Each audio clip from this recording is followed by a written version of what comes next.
للہ ملک السماوات والارض، اللہ ہی کے لیے ہے زمین و آسمان کی بادشاہت۔ ان اللہ علی کل شیء قدیر، اور وہ ہر چیز پر قدرت رکھنے والا ہے۔ یسجد للہ ما فی السماوات وما فی الارض، اور ہر چیز اللہ تعالیٰ کو سجدہ کرتی ہے زمین و آسمانوں کے اندر۔ من دابۃ والملائکہ، اور فرشتے بھی اللہ تعالیٰ کے سامنے سجدے کرتے ہیں، اور وہم لا یستکبرون، اور وہ تکبر نہیں کرتے۔ یہ تو انسان ہے جو اللہ کی نہیں مانتا، جس کو اللہ تعالیٰ نے تخلیق کیا ایک حقیر پانی کے نطفے سے، ایک حقیر نطفے سے۔ وہ جب اپنی جوانی پر آ جاتا ہے، قوت و طاقت میں آ جاتا ہے، تو اللہ کا انکار کر دیتا ہے، اس کی شریعت کا انکار کر دیتا ہے۔ اللہ کے ارشاد فرماتا ہے ان ساری چیزوں کو جو اللہ تعالیٰ کو سجدہ کرتی ہے، یخافون ربہم من فوقہم، یہ تو خوف رکھتی ہے اپنے رب کا جو ان کے اوپر ہے، ویفعلون ما یؤمرون، اور یہ وہی کرتے ہیں جن کا انہیں حکم دیا جاتا ہے۔ نہیں مانتا تو یہ انسان اللہ کی نہیں مانتا۔ وانزل من السماء ماء، اور اللہ تعالیٰ نے نازل کیا آسمان سے پانی، فاحیا به الارض بعد موتها، اور وہ مردہ زمین کو اس پانی کے ساتھ زندہ کر دیتا ہے۔ ان فی ذلک لآیۃ لقوم یسمعون، اور بے شک ان سب میں نشانیاں ہیں اس قوم کے لیے جو سنتی ہے۔ وَإِنَّ لَكُمْ فِي الْأَنْعَامِ لَعِبْرَةً، اور اللہ سبحانہ تعالیٰ فرماتے ہیں تم سب کے لیے انعام یعنی ٹائٹلز، تمہارے مویشیوں کے اندر ایک عبرت ہے۔ نُسْقِيكُم مِّمَّا فِي بُطُونِهِ، ہم تمہیں سیر کرتے ہیں، مِن بَیْنِ فَرْثٍ وَدَمٍ، جو ان کے پیٹوں کے اندر، جو ان کے پیٹوں میں گوبر اور خون ہے، اس کے اندر سے اللہ سبحانہ تعالی انسان کو لبناً خالصاً، خالص دودھ پلاتا ہے، سائغا للشاربین، جو پینے والوں کے لیے خوشنما ہے۔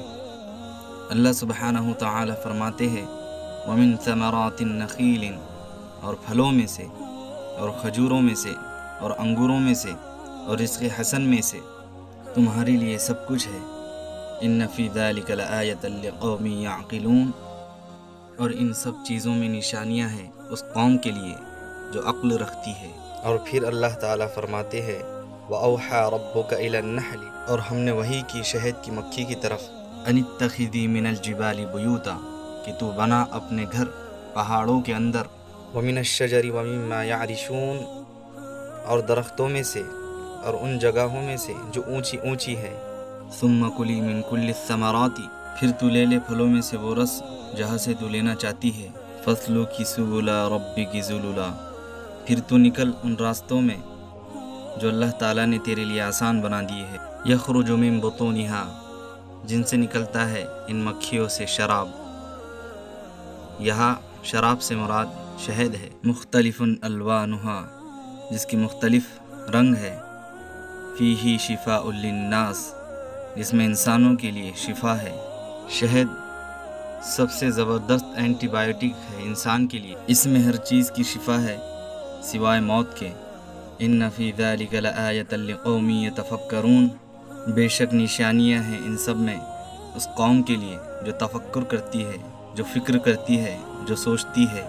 اور سوچنے کی بات تو یہ ہے کہ قرآن اور بہت سی مثالوں کے ساتھ انسان کی عقل کو دعوت دیتا ہے۔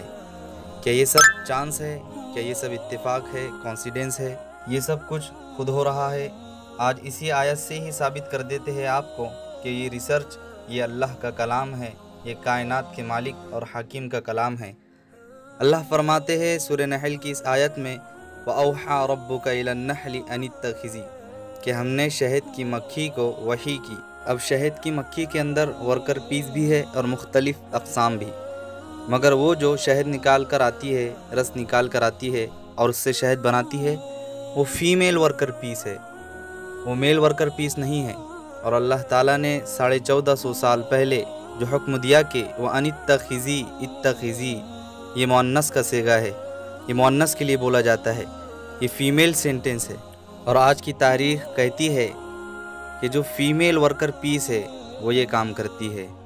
اب بھی اگر انسان اس زندگی کو کھیل اور تفریح سمجھتا ہے، اس کلام کو حق نہیں مانتا، اس کلام کو نہیں سمجھتا، اور وہ غفلت میں زندگی گزار رہا ہے، تو یہ ایک بڑی گمراہی ہے۔